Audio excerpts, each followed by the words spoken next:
Hi. Hi, hello, good morning. Nandito na ako sa loob ng eroplano. Maraming passenger po dito sa loob. Ako lang po dito mag-isa, marami kong katabi. Kaya nahiya po akong Guys, dumating na po kami dito sa Japan. Dito na po kami sa labas ngayon ng hotel na tinutuluyan namin.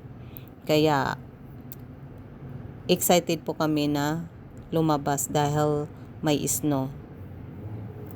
Ito po yung view sa labas ng hotel namin. Ang ganda. Tapos may snow pa diyan. Masaya ako dahil first time kong makarating na ganito may snow. Tsaka maganda ang mga building, ang mga puno nila, wala ng mga dahon, akala mo ay patay na pero hindi pa pala buhay dahil nga winter. Kaya ganun ang mga puno. Ang gaganda ng view. Ito ang view nila dito sa labas. Pero ang kapal-kapal ng mga snow. Tapos yung mga sasakyan ang tulin pang tumakbo. Ito yung hotel ng pangalan na tinutuluyan naming hotel. Ngayon, naglalakad kami dyan dahil bagong dating kami. Gusto naming makita ang paligid na tinutuluyan namin. Ditong lugar na to ay Niseko, Japan. Ang kapal ng yellow, oh. Naglalakad muna kami sa lugar nga dito. Ito yung restaurant nila. Yung restaurant nila hindi malaki, maliit lang. Yan. Lahat ditong may snow. Yung walang snow, tinatanggal nila yon para may madaanan ng mga sasakyan. Pero yung tanggal nilang yellow dyan sa gilid, kaya yung iba kumapal dahil doon nila tinatambak ang yellow. Snow pala. Ayan, ganyan ang restaurant nila dito. Maliliit lang. Tsaka walang restaurant dito na maliit lang talaga. Tapos naglalakad na naman kami.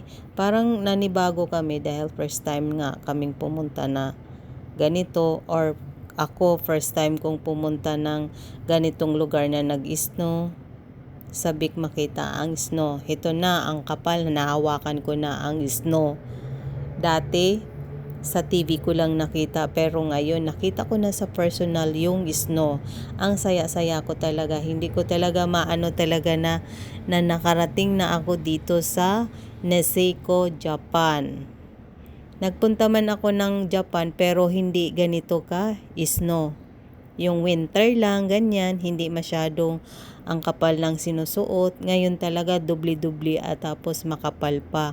Tapos alam mo ba yung labi ko na namamalat na. Ang lamig-lamig ng kamay ko dahil nga nagye-yellow dyan snow. Tingnan nyo naman ang snow, ang kapal-kapal, ang gaganda ng view, ang gaganda, maliwala sa labas. Tapos yung mga hotel dito hindi mahaba, mga 10 floor, 15 floor, ganun lang. Ganito yung bahay nila. Sa taas ng yero nila may mga snow. Tingnan nyo yung mga tao, oh. Wala kang nakakita na hindi nagkapal ang. Tapos pagkatapos niyan, kumain muna kami. Yan ang order namin, yan ang food namin. Pagkatapos, ito naman, iba naman ang namin. Nagra-ride kami ng motorcade o motor ride sa snow. First time kong itong magra-ride ng dito sa snow or dito just sa Japan. Ang ganda talaga. Tingnan nyo namang mga puno. Pare-parehas ang laki ng puno. Akala mo ay ang mga punong kahoy na patay na. Yun pala, buhay pa pala yan. Tapos ng pag-snow, yung dahon, tumutubo na naman ang dahon. Ang ganda talaga. Happy ako nga nakarating ako dito sa Niseko, Japan. First time akong makaapak ng snow. Tingnan nyo naman, oh. Diba? Ate Lisa. Tingnan nyo naman, oh. Tingnan nyo naman, oh, ang view. After Ayan, nag-i-start na po kami dyan nag-motorbike. Nag-motorbike. Nag-motorbike. Ito ang view nila. Ang ganda talaga, oh. Pwede ka ditong tumakbo. Pwede kasama mong boyfriend magtakbo-takbo or mga bata. Namimiss ko yung dati maliit pa ako. Ang ganda diyan, oh. Magtakbo-takbo. Pero hindi ka pwede dyan magtakbo-takbo kasi yung paa mo, malubog sa snow. Kailangan mo talaga maapa ka dyan na hindi lumubog ang paa mo sa snow. Mahirap pala rin maglakad sa may snow kasi lulubog ka. Ako naman, wala pa naman akong experience sa snow maglalakad. Basta na lang apak ng apak ako. Kaya ako nalubog ang paa ko dyan sa snow. Pero okay lang, sulit lang. Ito na, nagra-ride na naman kami uli, oh. Para lang nagbabike, pero nakakatakot. Hindi naman ako marunong magbabike, kaya nagra-ride na lang ako, nakiride na lang ako. Ito, matulin. Depende rin, may rin siya. Basta ang ganda, hindi ko alam ma-explain kung anong masabi ko dahil first time ko ditong pumunta. Ang ganda talaga, wala akong masabi, first time. Tingnan mo naman. Ganito kaganda dito sa Niseko, Japan.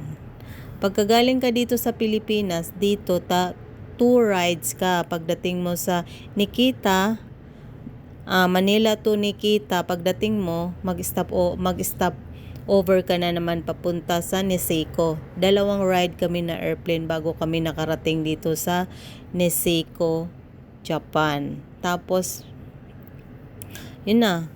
Ang galing talaga. Nakakamiss. First time pumunta dito, pero dati akala ko hindi na ako makapunta ng ibang bansa. Hanggang tingin lang ako. Hanggang tingin sa pangarap ko dati, nagkatulong ako hanggang dyan sa Taguig, maraming mga dumadaan na eroplano. Sabi ko sa sarili ko, sakay lang kaya ako makasakay ng eroplano. Ngayon nakapunta na ako dito, nakasakay na ako ng eroplano. 'Di ba?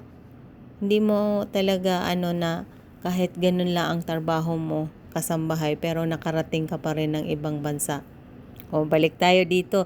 Tingnan mo namang ang view, ang ganda talaga. Pag nandyan ka pala sa snow, yung mata mo masilaw. Kasi nga, tingnan mo naman maliwanag, oh. Kailangan talaga pag pumunta ka sa mga ganyang place na yan or lugar, may may sunglasses ka para hindi masakit sa mata. Guys, pagpasinsahin nyo na yung voice over ko dahil first time kong mag voice over ng ganito. Mahirap pala pero sige na lang, ganon talaga. Ayan. Ang ganda talaga. Kasi itong lugar daw ito, kaya nag-snow dito. Pero hindi naman lahat ng Japan nag-snow ng ganito. Dahil malapit sila sa ano ba yung bansa na yung sinabi? Basta malapit sila sa North Korea or sa